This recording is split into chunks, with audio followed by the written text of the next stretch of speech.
right, guys. So, totally unplanned, and I love how he didn't attempt to say my last name. But totally unplanned, but check out the t-shirt. Had no idea that a DeLorean was going to be here, so I'm pretty excited about that. That's pretty awesome. So, let's just jump right into it. I got a lot to talk about, and I got 20 minutes. So, not to mislead anyone, because the title that you guys might have been intending said, are you a content creator or a content documenter? I kind of switched it up a little bit, and I want to talk about creating the best content in the world, okay? Now, to give you a little bit of a background about myself, yes, I want to talk about creating the best of the companies and some of the things that I do, okay? Now, to give you a little bit of a background, let's see, is this work? All right, good, perfect. And some of the things that I do. All right. Okay. So here's some of the companies that we work for, and some of the companies that we do a lot of creative visual content. Again, this is where I wanted to talk about where Avalanche Media. So here's some of the companies. We really do a lot of like motion graphics, videos, interactive graphics, white papers, pitch decks to large companies. And so again, just kind of giving you a rough idea of this is where we spend a lot of our time on the visual side of content. And so before we jump into that, though, I do have a shameless plug. Everybody's here to learn. Everybody loves learning. And so I wanted to share, I do a podcast, a weekly podcast with Dave Rohr, who's actually at SE Oktoberfest right now. Another little conference going on. But we do this podcast over at the Business of Digital, and it's weekly, and it's all things digital marketing. So guys, make sure and check it out. And it's a great podcast, and we keep it to about 20 minutes a show, and so check it out. All right. Now, the reason that I talk a lot about the visual content is I love visual things. I do a lot of photography. It's kind of one of my side projects, my side passions. I do, like here's an example of one of the shots that recently I took when I went out there. And so, again, I love all things visual. I mean, I'm talking back in the day, I don't know, this is going to date me. How many people here remember dig.com, shutting the server down, getting so much traffic from something that's gone viral that you shut your server's traffic down. And so I don't know how many people remember those days, but we were putting out visual content, and before people had a label on it and they called it an infographic, we just were like, hey, this is really kick butt content. So again, this is kind of what we do and what we've done, but there is so much beauty in the world. And so what I'm hoping to get across in the presentation today is helping you guys figure out that creative side that speaks to your audience, and helping you figure out how to use your visuals better and stuff like that. And so this is the question that I want to pose to everybody, and I just want you to think about this, okay? If you feel like your social media shares are going nowhere, here's the problems, okay? And I'm going to walk through each one of these, okay? And so think about this in the terms of you've gone to a conference, okay? Which, by the way, this is my first time in Brighton. Round of applause. Who's from Brighton? Brighton is beautiful. This is an amazing area. So anyway, here are the problems, guys. These are the questions that we're asked all the time.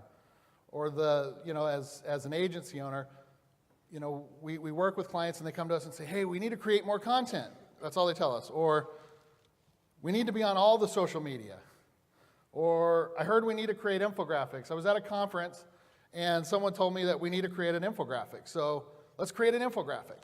Or I heard we need to be creating video. Okay? And again, you guys get the point. So the point here is not to get trapped into this black hole, all right?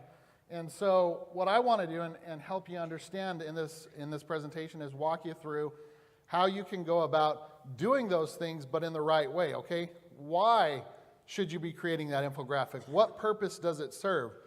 Is it going to solve a problem? Are you answering a question in your industry? What's the point of it? Is it for creating a lead? Are you trying to make a sell with it? Is it something that you're using for SEO purposes? Are you trying to generate links from it?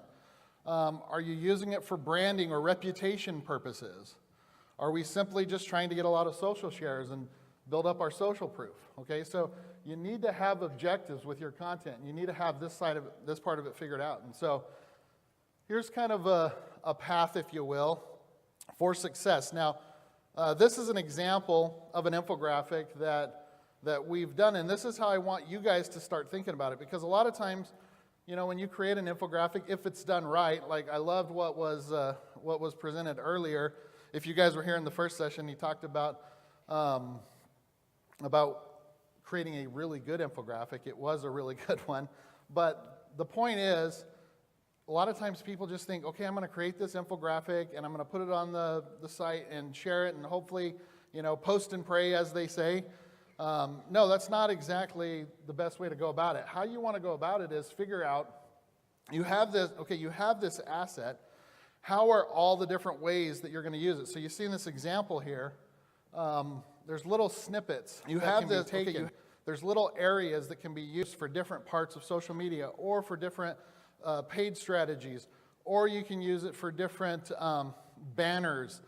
There's so many uses, and I'm going to walk through this a little bit more, but while you're creating this and while you're going through this and you're going through this whole process, instead of just creating an infographic, think about all the other ways that it can be used, all the other ways that it can be repurposed and things like that. And so that's really what I want you to get into. So how we do it at Avalanche Media, we create what's called a visual snack pack. And so what we do first is we'll create the infographic. And again, this is with, again, not wanting to bore you with all the details, but we do actually go through a pretty big storyboard. We figure it out with everybody that's involved. We get everybody involved at first to help come up with the ideas, and then we get teams that are specific to actually creating it.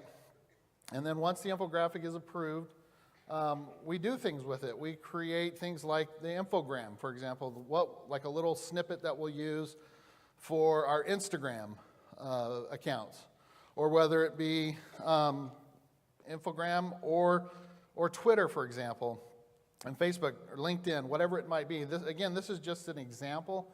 This isn't by all means all of them that we created for, but you get the point here. So you create this visual asset. Don't forget to create all the other visual assets that go along with it. Create that same, snippet from that graphic that you can then lead them to the bigger graphic with the more information and stuff like that.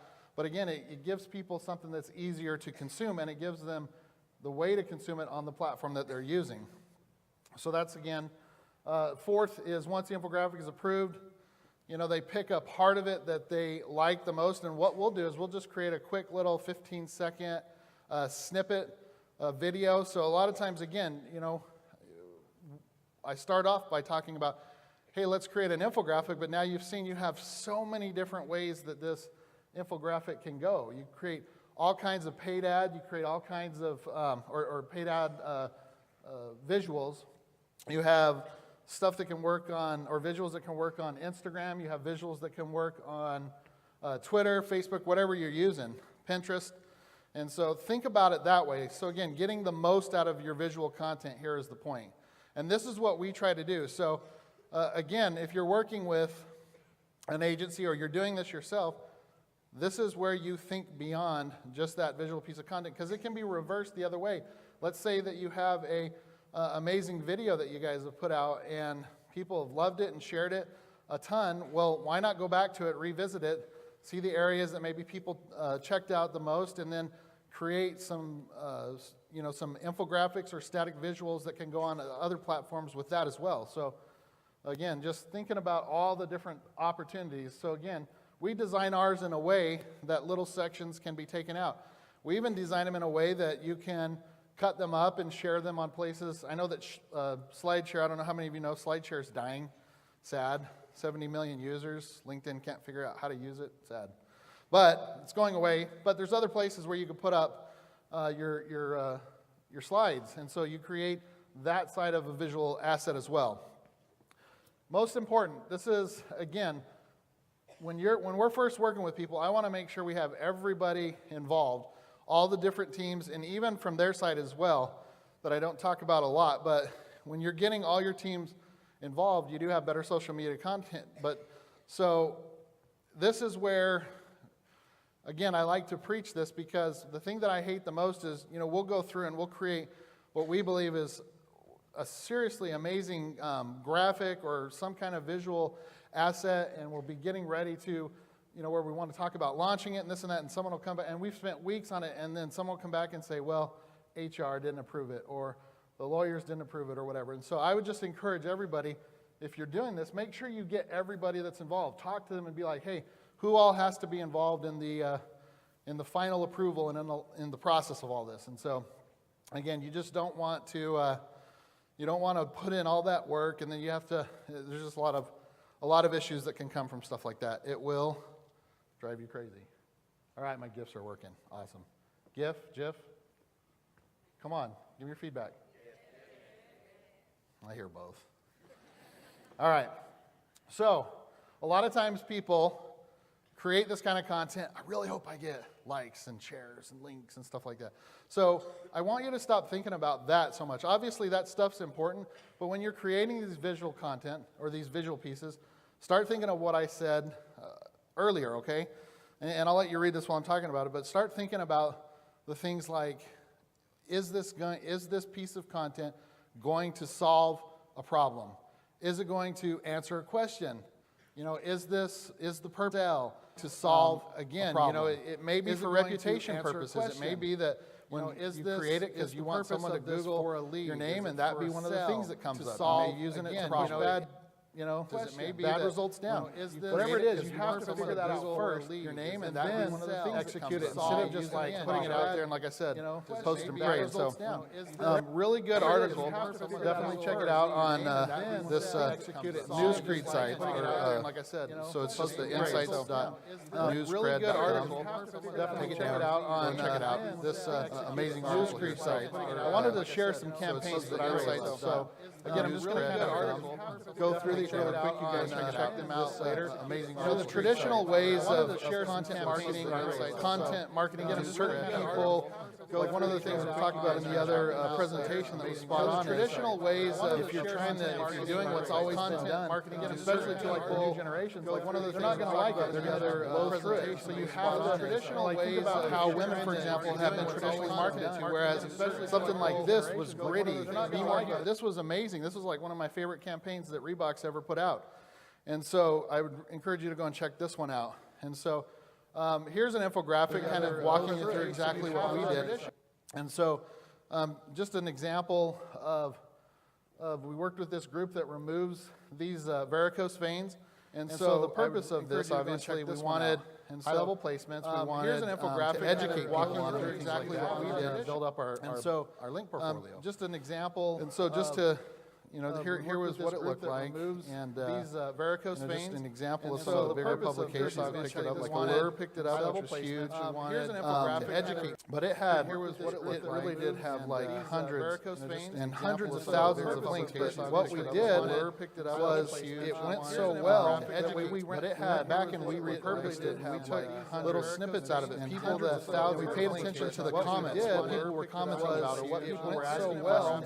We trained them and their sales team to be able to little snippets pay attention to this and figure it out, and then we talked to the comments, worked with them, and we figured out some of the biggest areas of what needed to be taken out of that infographic and checked out, and created other visual assets for it, and then we shared these on places like Instagram, Pinterest, things like that. So again, we're practicing what we preach here in this whole content repurposing. So leveraging your content for max capacity. Again, you have this blog post, you have this idea to do this infographic. Think about all the different strategies that I've talked about and how you can use it. And then plan out your topics. And this is something that we do. And this makes it easier for you guys. If you have some sort of, editorial calendar or content calendar, it can be as simple as an Excel spreadsheet. Like on the Business of Digital podcast that we do, we basically have this huge spreadsheet of topics. So we know what topics we've covered, when we want to talk about it, do we have any guests, are there any topics that we heard of that are up and coming, is there any breaking news? We basically put it all out in a simple Excel sheet, and it's very easy. It doesn't have to be a costly, huge thing. And then we have, we're starting to do things where we'll have guests on certain times and things like that. But we have a plan is the point here. And so you can do things like, with Avalanche, every time there's the holiday or something, we'll put something funny out or something related to that holiday. And then like a lot of the restaurants I follow, I'll know if I check them out at a certain day, they're going to share with me their specials for that day, or, like what's their deals for Food Truck Friday. I have reasons to follow them because I know what kind of content they're going to be delivering me at a certain point in time. So again, you get the point here. Once these topics are established, you could use them for many different options here. So it's going to help you foresee stuff that goes on. And again, this is where have fun with it and don't always I talked about a calendar and stuff, but sometimes things just happen or things come up. If there's something that you can quickly jump on that works really well, there's lots of banter that goes on in social media or things that happen. Again, it's traditionally called newsjacking or whatever. Don't really like that term, but just pay attention to what's going on and how you could take advantage of it. Even something as simple as this. So you see this animated, I'll load it for you again. So this simple animated signature that we put on our email signatures through our Gmail, it actually got a person that we've been working with, they loved it, and they're like, I want you to do something like that for us. And so it actually ended up getting us business, and it was just something where we thought it would be cool to showcase kind of some of the stuff that we do, but including it as a email signature actually got us some creative visual work from clients, and so that's kind of interesting to add. So one of our clients, Blendtech, they're known for their blenders. Will It Blend? I'm sure you guys have heard of or at least seen an iPhone or an iWatch or something blended. They were coming out with this new little on-the-go type blender, and we worked with them. And I don't really want to get into the whole campaign here, but I included it so everybody could check it out. But we basically did exactly what I'm talking with you guys on creating all the visual assets, the videos, the infographics, the follow-up graphics to go with it, the content, used it for all the paid and everything, and it was a phenomenal case study it ended up being. And so another one that I love is from Sunset Magazine. Now, again, I love photography, and I'm always paying attention to stuff like this, and it was simple. It was like 6 national parks, and it was just a journey of people and photography in these 6 national parks, and again, it was just so brilliant, but it was like 93,000 comments, and this was even months ago so it's probably a whole lot more than 21 million views by now. But again, it's something so simple, and it was brilliant, so check that out. So, in finishing up here, I don't know how many people have seen this graphic, but if you've ever seen this graphic, social media explained by kittens, it was originally done by my company. This was my idea. I put it out 8 years ago, and to this day continues to be our most shared piece of content. This one right here, even though things like Foursquare are no more, but it's funny how well this one did and how people just ate it up. And so what we did was we ran with it. We did an updated version of it a couple years ago. Again, did really good, shared a ton. We created posters of it. People wanted them everywhere. They shared them everywhere. We can tie hundreds of thousands of dollars of new business signed because of this silly little infographic. Okay, people coming to us saying, I love how you did that visually. You helped me understand social media. We've even had governments ask us if they can translate it because they want to do a version of it to help people understand social media. And no kidding you. So we just ran with it. We did a video series where we used these cats. We created ebooks. Again, different purposes. We can gain more leads and just following what I'm telling you guys here. We created a couple different versions of ebooks where we could gather more information from people and then lock them down. We created a dog version of it. Let's see here. Clap if you're a cat person. Dog person? Oh, the dogs win. My wife has a corgi. Who loves corgis? They're mean, evil little herding dogs. It doesn't like me. Anyway, so we created a dog version of it. And what we did was we put the two of them against each other, just like we did with you guys right now. The dogs did win, sorry cat people, but we raised over $10,000 for groups like Needs and Humane Society. And so, and again, we just ran with this whole theme of what people were going with. Again, we kept running with it. Yes, we keep beating that dead horse. Someone asked us for it, so we did it. We created a meme version of it. And so, and again, this, I should have updated this because I have more recent ones, but this was from this year. I was just showing you that even though this graphic was created, 8 years ago, over 8 years ago, it continues to be shared to this day, and it's one of our most shared graphics. So again, think about that, guys. Think about your content. Think about the, what you're doing and what's worked well, and how you can continue to use it. And so, really, that's all I have, guys. Thank you.